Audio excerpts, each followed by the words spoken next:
take your phone and put it far away from you. Like, don't have it next to your bed because you're too tempted to look at it or it can make a noise.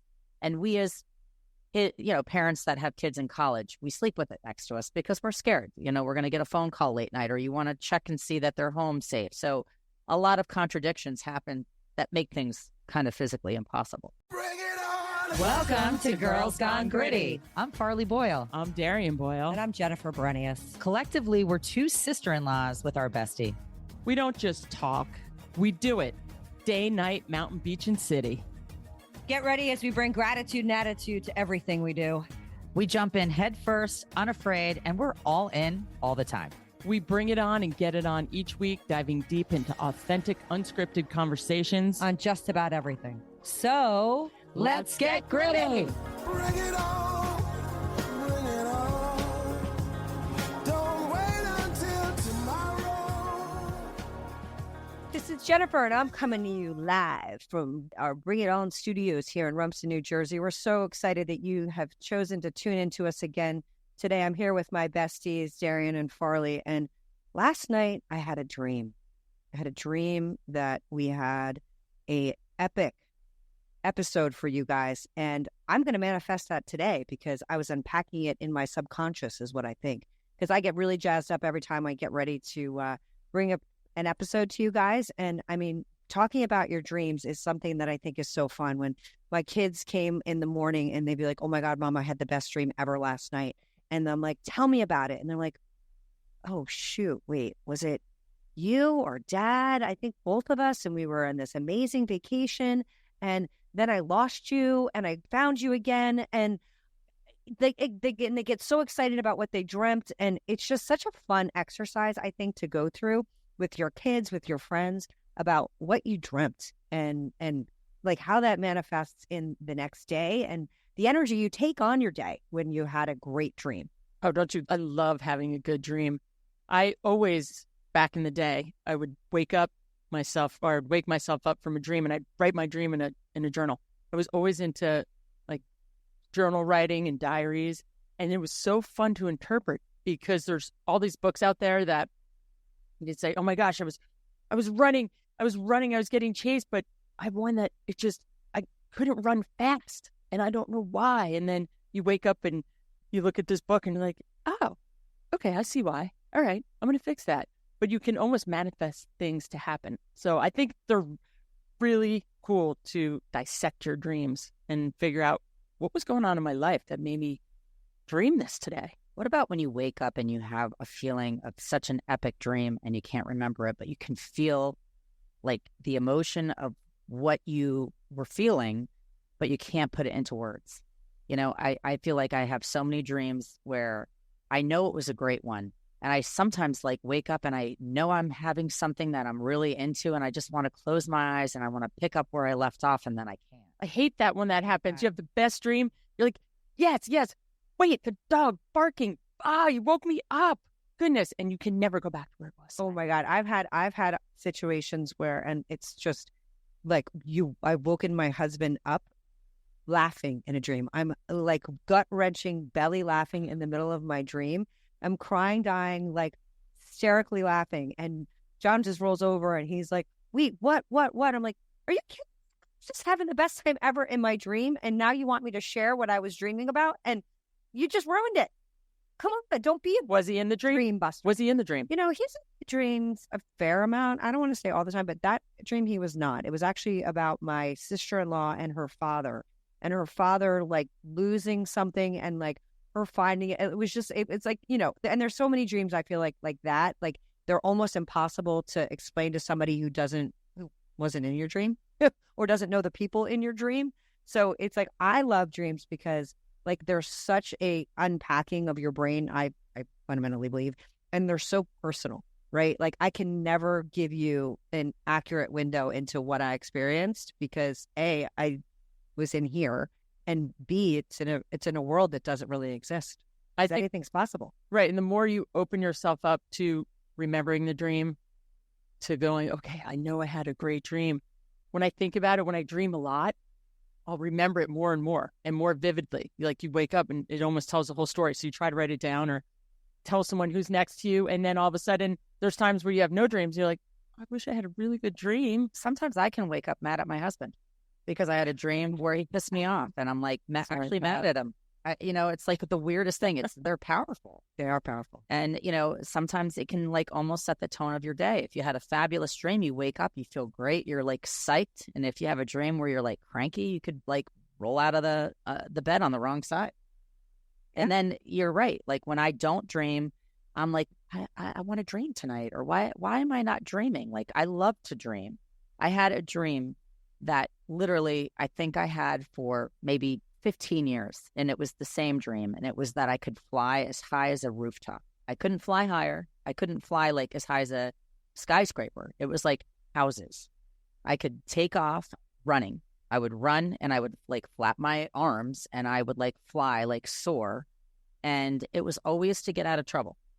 And it was always because like an alligator was chasing me. I was terrified of alligators as a kid. So it was like in my younger stages of like trying to evade the boys that would try to like take my fort from me. And, like my neighborhood, I was always able to fly. Oh my God, me too. Like Peter Pan style. I love that. Totally. I had a similar, I still have the dream. I have a dream that I can fly and nobody knows.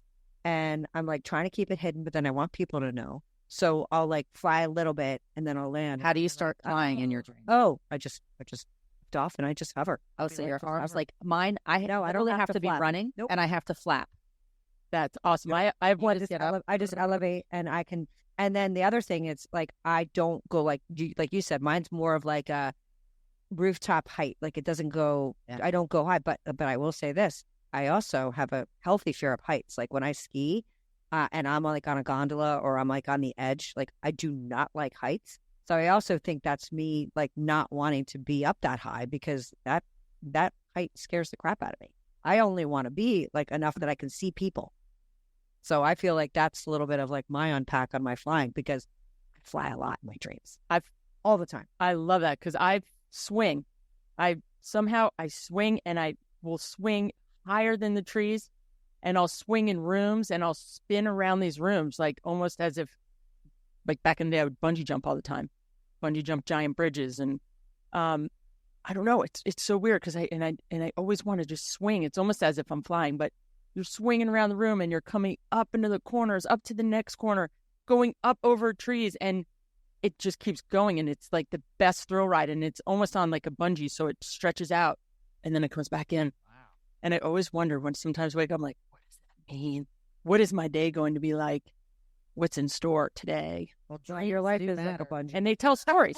and it tells stories. And they say that dreams matter. And it's a continuation of thoughts from your day. And that basically we all have 5 dreams a night, whether or not we can remember them or not. And you dream in symbolic patterns.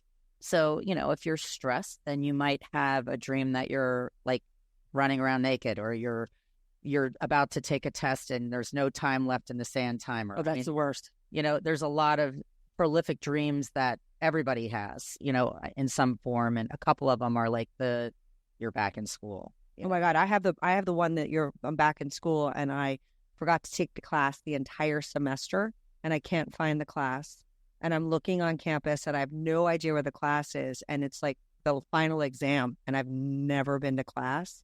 And it's the most stressful thing. And it's so interesting. My brother and my sister have almost the exact same dream. When I describe this dream to my siblings, they're like, wait, you're like running around the university looking for a class. You can't find it. You're like going up into the stairs, like literally almost identical. It's like, that's to me is like wacky. I definitely have the one where I never made it to class, which is so anti who I am because I always went to class, but I definitely have that like, oh my God, I have never gone to class this semester and there's a final and I'm not prepared. Yeah. Horrible. I never had that one. We also have, we also have similar parents. Yes. Where that would have never flown. I'd be grounded if I got a C. I was like riding dirt bikes with like my brothers and they would always just be behind me and I'm trying to be in front of them and go as fast as I can and they would just blaze by me in my dreams and dirt would go in my face. And like, Yogi had the same dreams because Yogi never let anybody pass him, the family dog. And that was you. My subconscious was like, maybe you need to go faster or bigger. I don't know. What does that mean? And why are my brothers dusting me all the time? Yeah. Well, it made me faster, though. It made me faster as an athlete because I always had to play the boys' way or I couldn't play at all. And I'm not sitting on the sideline with pom-poms like, go, go. It was, no, go into they would drag me into our squash court and they'd say, okay, here, put this little helmet on and here's a stick and shoot hockey pucks at my face. And I'd be the goalie. Like, you want to play football? They'll drill a football at me. This is how you do it.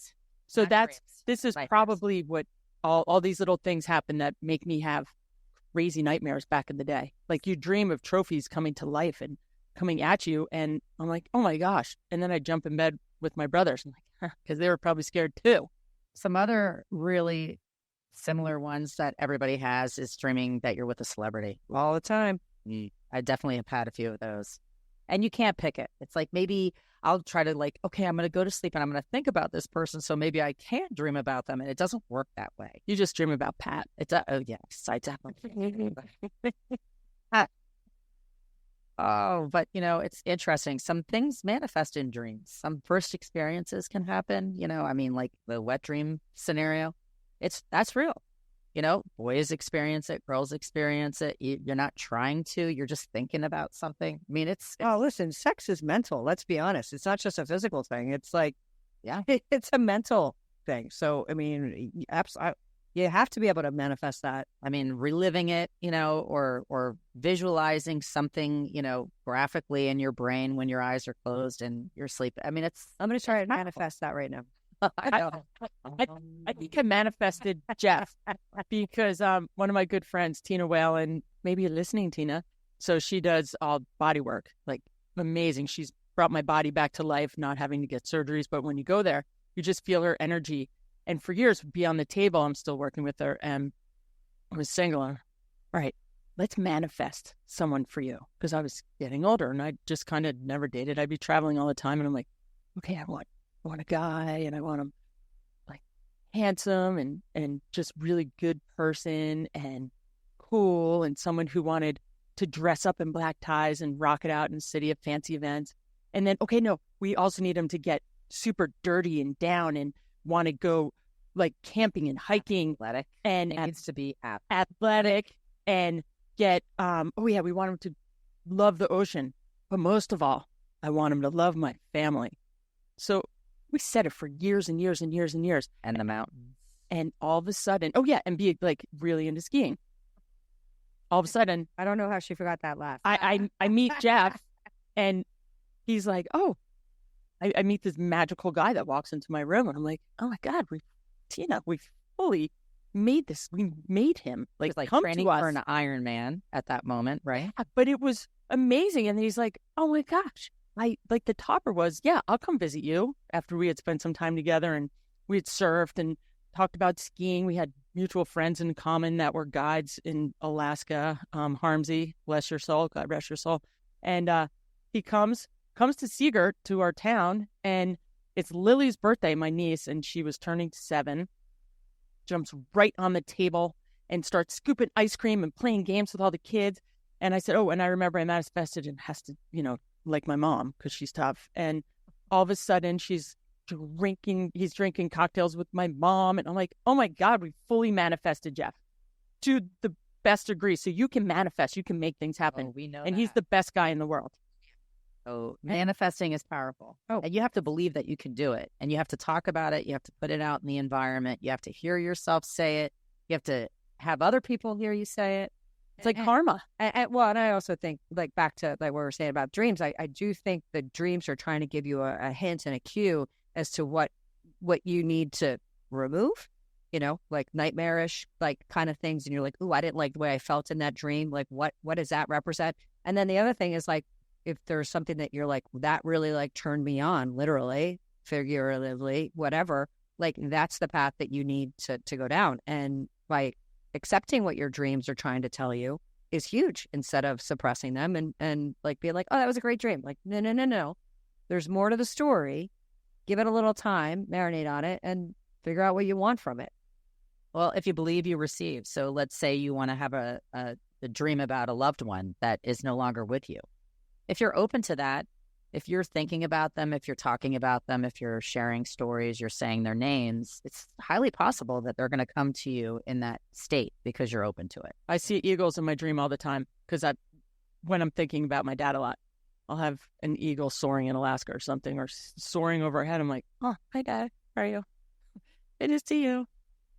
We also dream about problems that we can't fix. It's like a hard thing. If you're really stumbling or you have an issue and it's a roadblock in your life, and it can really come out as a car accident in your dream, or it could come out as your teeth falling out in your dream. So recognize if you have something that is not considered to be the greatest of dreams, it's because you're fixated on something that might be out of your control, and maybe you have to really figure out what that is if it's not glaring at you daily. And get a dream book, because it literally dissects the dream. I mean, there are people that are like, skilled, and this is what they made as their career path. So they have studied and have giant studies put together where everybody is, dreaming one of 15 topics for the most part. Yeah, they're psychotherapists. And, it's I'm looking at the list. It's like regular daydreams where you're just dreaming about your normal life.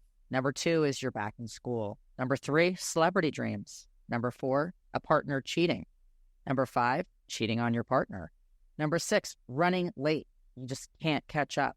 Number 7, having a dream that you're pregnant. And it does not mean that you're going to be pregnant. You want to be pregnant. It means that you could be taking on something new, or, being ready to change gears and go in a different direction. I mean, it's symbolism. Yeah, metaphors. Yeah, falling into nothingness off of a cliff. Number 9, lost voice, unable to call for help. Number 10, running in the public naked. I love that one. I mean, so fun. 11. 11, teeth are suddenly falling out. 12, you're being chased. 13, power player dreams. You're, like sitting next to somebody at a dinner party. You're a king, you're a queen, you're CEO, CFO, something really powerful. And then the deceased, having an opportunity to run with somebody that you loved once upon a time. And then a dinner party dream where you can kind of put together whoever you want at a table. I love that because They're fun. I love dinner parties. Dinner parties are so fun. That's a lost art. It is a lost art. It really needs to happen again because... Okay, when are we doing it? Let's have one. I know. That's what I'm saying. I'm doing a fall fest. Okay, good. And So we do these things. yeah, we do. We like dinner parties. Last dinner party that I had, it was great. I have a piano upstairs that never gets used except for my daughter who tries to teach herself. So we had a sing-along piano She's a player guy come. So we never even got up after the dinner, and we ended up singing along with the piano guy. You bring out your good china that just sits there in the cabinet. And listen, those are the kind of nights you have the best dreams. What I'd say too is be careful for the screens and what you watch. Like I watched, I'm not a scary movie person. Me neither. It makes me crazy.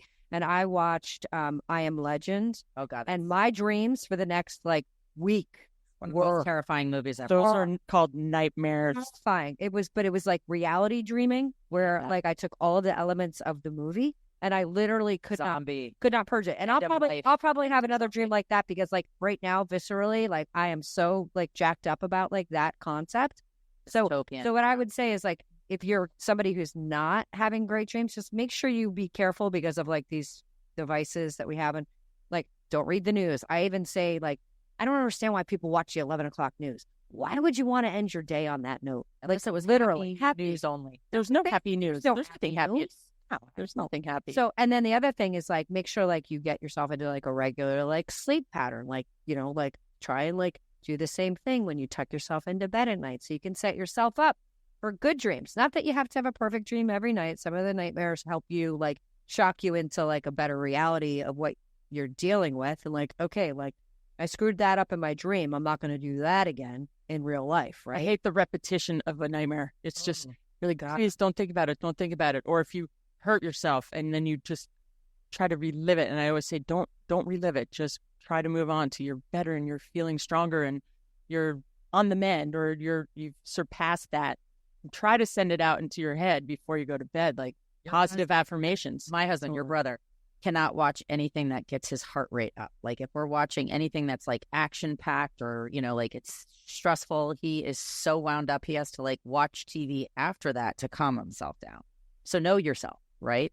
If you know that you get wound up, if you're watching something that's high energy, high, thrilling, whatever, scary, shooting up movies, that kind of stuff, Gangsta movies.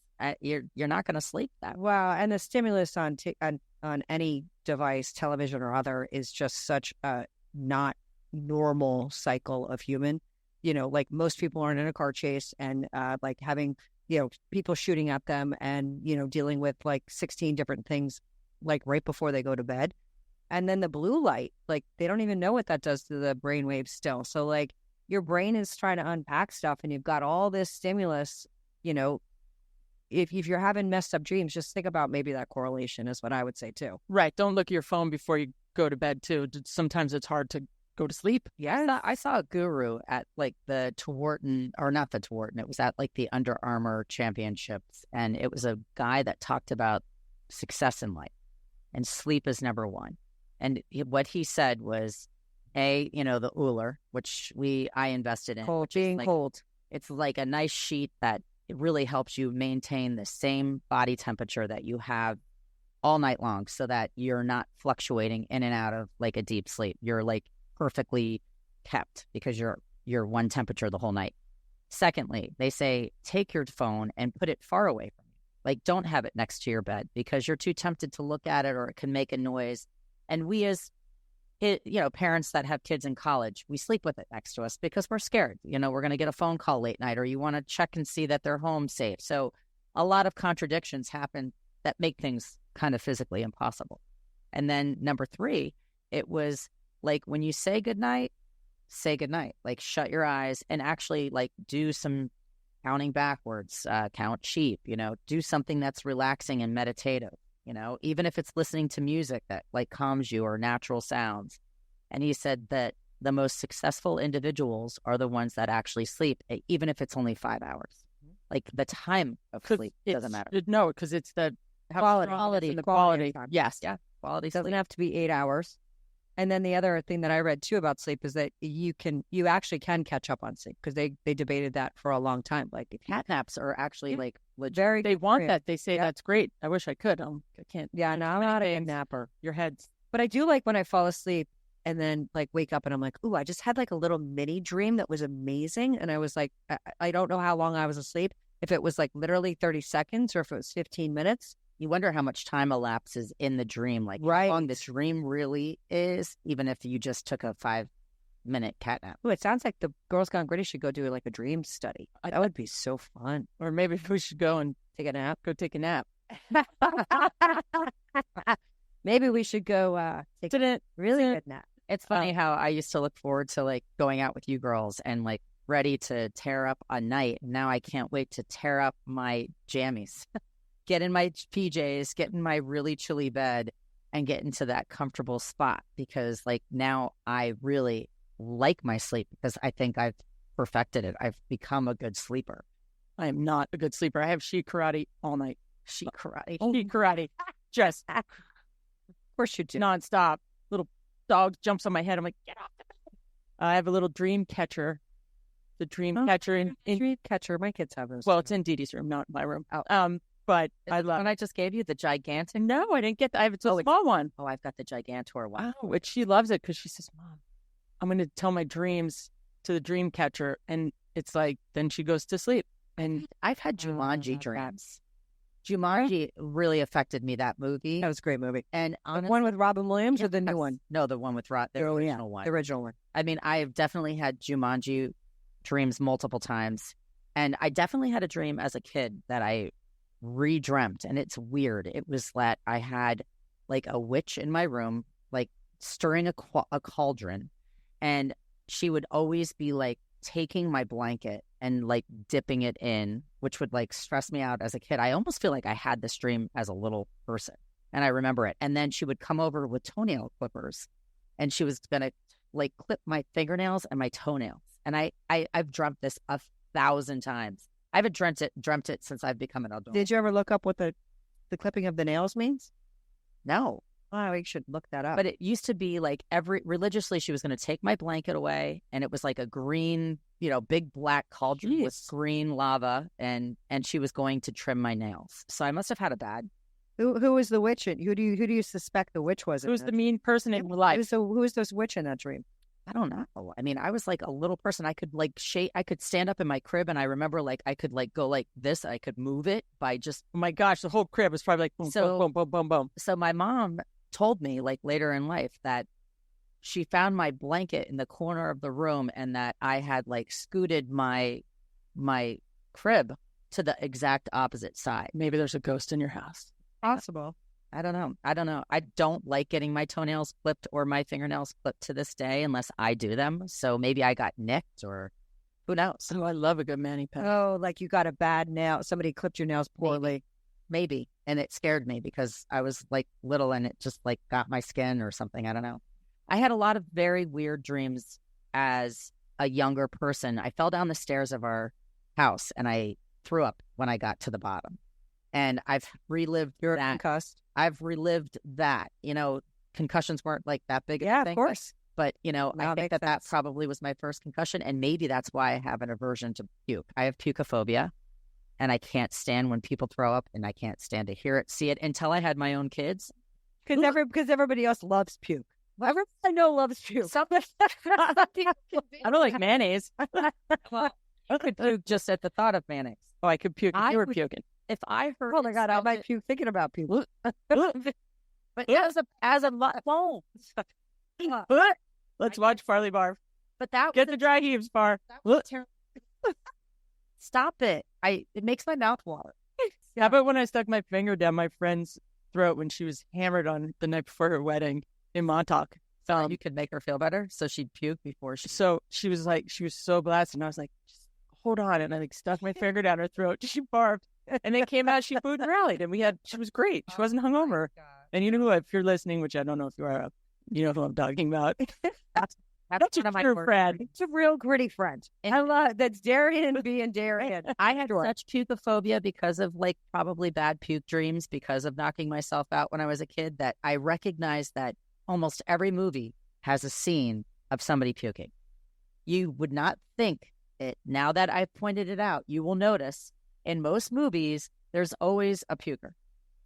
There's always a puker. I don't know why. I hope that you guys can unsee it the way I hope I could unsee it, but I can't. But so on that note, no, don't throw up.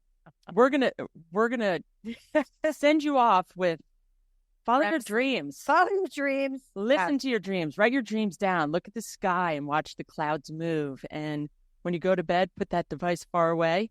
If you wake up with a really fun dream, share it. Manifest someone in your life like I did, and manifest anything great in your life. Anything great. Go have yourself a wet dream tonight if you want. Hey now. Try to think about what you really want to dream about before you go to bed, and sometimes it actually does happen. So I know what I'm dreaming tonight. Oh,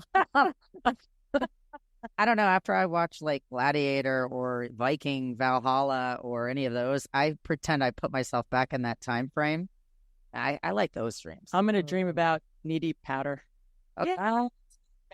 Yeah. All right. We hope you guys have a good one. Yeah. Great dreams. We'll wrap it up. Nighty night. Thank you for tuning in to Girls Gone Gritty. Peace. Thank you for tuning in to another episode of Girls Gone Gritty. You can check us out on Instagram and Facebook. If this episode hits home, share it with someone who needs to get gritty. The 3 Gs. We'll see you next week. Peace out.